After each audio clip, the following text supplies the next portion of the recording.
आइए सुनते हैं आज की कहानी जादूगर की सूझबूझ।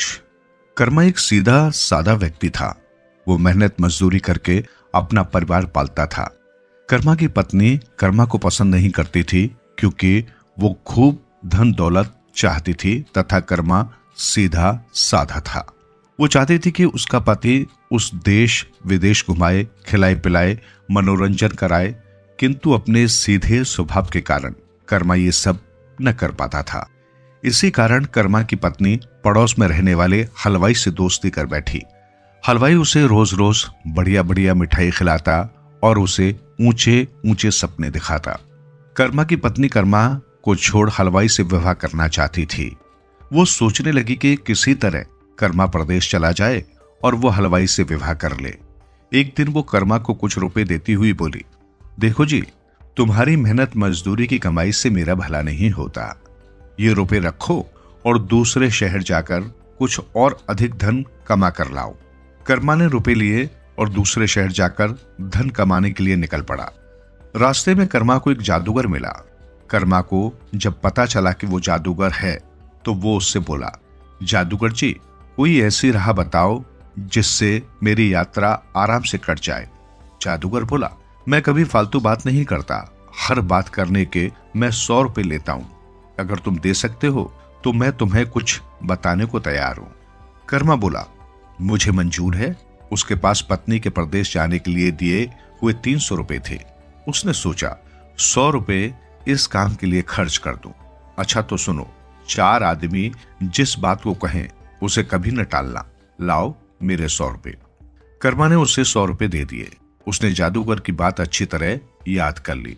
थोड़ी देर बाद कर्मा ने कहा, जादूगर, अब मुझे कोई दूसरी बात बताओ।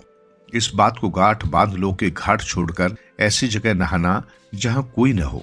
जादूगर ने दूसरी बात बताई। लाओ 100 रुपए लाओ, वो बोला। कर्मा ने फिर 100 रुपए दे दिए। कर्मा बोला, जादूगर जी, मेरे पास अभी 100 रुपए और हैं। आप एक और बात बता दें। जादूगर बोला, तीसरी बात यह कि अपने दिल का भेद कभी अपनी बीवी को मत बताना।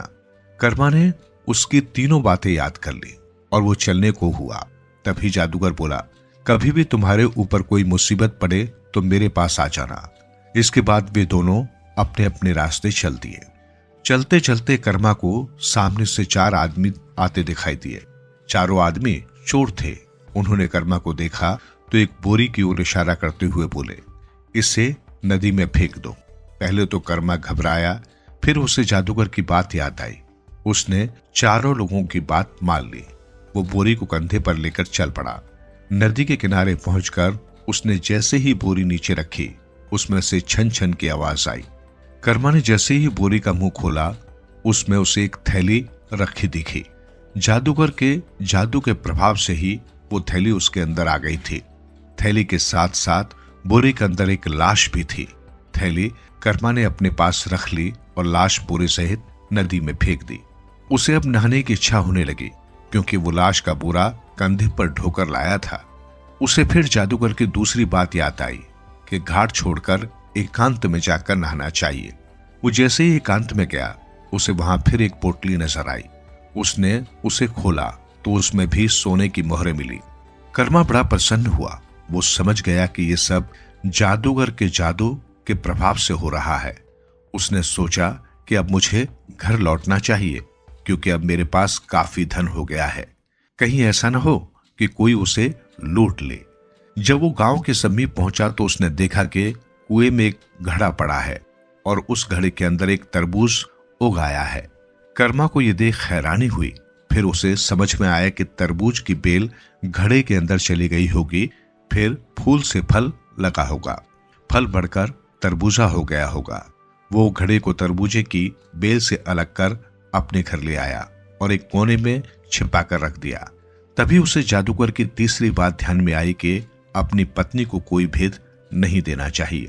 उसने सोचा जादूगर की बात भी आजमा कर देखी जानी चाहिए। उसने अपनी पत्नी को बुलाया और सारी कमाई उसे देते हुए बोला, कल मैं शर्त बद 1000 रुपए और कमाऊंगा।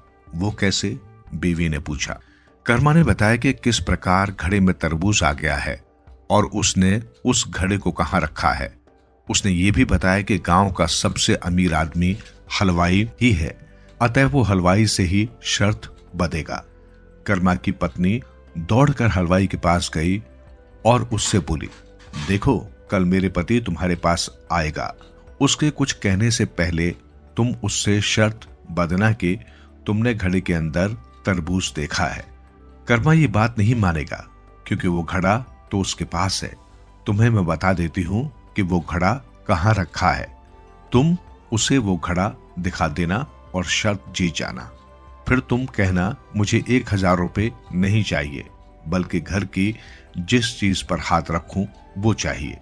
कर्मा ये मान जाएगा क्योंकि हमारे घर में कोई खास चीज ही नहीं है, तुम मेरे सिर पर हाथ रख देना। इस प्रकार कर्मा को मुझे तुमको देना पड़ेगा, मैं सारे पैसे गहने लेकर तुम्हारे पास आ जाऊंगी। हलवाई ने ऐसा ही किया, वो शर्त जीत गया। अब कर्मा को पता चल गया कि क्यों जादूगर ने पत्नी से हर भेद छिपाने को कहा था। वो समझ गया कि उसकी पत्नी ने ही उससे विश्वासघात कर सारी बात हलवाई को बता दी है। वो हलवाई से बोला, मैं तुम्हारी शर्त पूरी कर दूंगा, लेकिन मुझे 4 दिन की मोहलत दो। हलवाई ने उसे मोहलत दे दी। कर्मा जादूगर के घर पहुंचा और उसे लेकर अपने घर आ गया। कर्मा की पत्नी बड़ी प्रसन्न थी।